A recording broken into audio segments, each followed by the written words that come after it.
Sony Pictures CEO chair Amy Pascal quits after email hack. Sony Pictures' Amy Pascal has stepped down as CEO chair of Sony's movie studio following a debilitating cyber attack that revealed her private emails. Ms Pascal will start a production company that will launch in May 2015.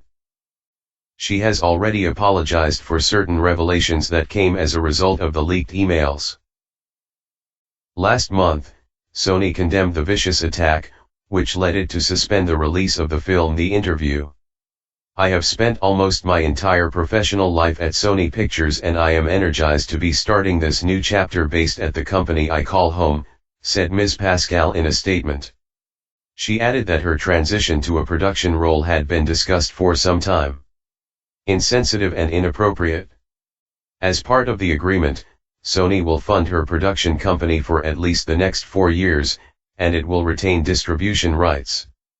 Sony did not immediately name a successor to Ms Pascal, leaving Michael Linton as the sole head of one of Hollywood's biggest production studios. Ms Pascal was one of the highest-profile Sony names whose emails were leaked as part of the hack. She reportedly commented on the viewing habits of President Barack Obama in a derogatory manner in an email to producer Scott Rudin.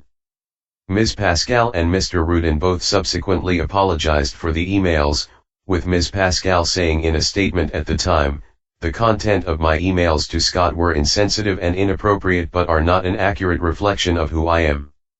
Although this was a private communication that was stolen, I accept full responsibility for what I wrote and apologize to everyone who was offended." Hack fallout. On November 24, Sony revealed that it had been the subject of a hack by a group calling themselves Guardians of Peace, GOP.